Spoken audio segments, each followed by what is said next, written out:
कौन है छठी मैया? छठी मैया की पूजा की शुरुआत कैसे हुआ?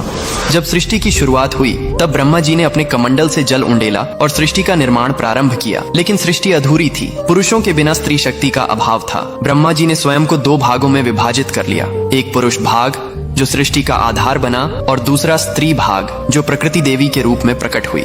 यह प्रकृति देवी ही सृष्टि की अधिष्ठात्री थीं, जिन्होंने स्वयं को 6 भागों में विभाजित कर लिया। इन 6 भागों को षड्मातृकाएं कहा जाता है, लेकिन छठी मैया का स्वरूप इनसे अलग और विशेष था। वे ब्रह्मा जी के मन से उत्पन्न हुई। मार्कंडेय पुराण में स्पष्ट उल्लेख है कि सृष्टि के छठे दिवस पर ब्रह्मा जी ने उन्हें जन्म दिया ताकि वे संतान की रक्षा का दायित्व संभालें। ब्रह्मा जी के मन से उत्पन्न हुई, इसलिए मानस पुत्री कहलाती हैं। ब्रह्म वैवर्त पुराण में बताया गया है, जहाँ छठी मैया को सूर्य देव की बहन बताया गया है। सूर्य देव ने अपनी बहनों की रक्षा के लिए छठी मैया को विशेष शक्ति प्रदान की। कथा के अनुसार जब सूर्य देव अपने रथ पर सवार होकर आकाश में विचरण कर रहे थे तो राक्षसों ने देवलोक के बच्चों को नुकसान पहुंचाना शुरू कर दिया। सूर्य देव ने अपनी छोटी बहन षष्ठी देवी को बुलाया और कहा, हे बहन, तुम्हें संतान की रक्षा का भार संभालना होगा। मेरी किरणों से शक्ति लो और पिशाचों का संहार करो। छठी मैया ने तपस्या की। वे सूर्य की किरणों के नीचे खड़ी रहीं, जल अभिषेक किया और ठेकुआ गुड़ गेहूं का प्रसाद चढ़ाया।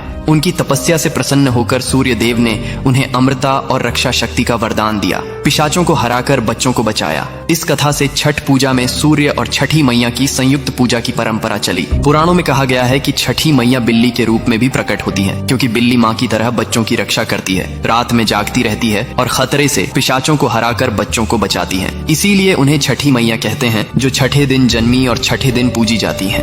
कमेंट में लिखो, जय छठी मैया। Download ShareChat.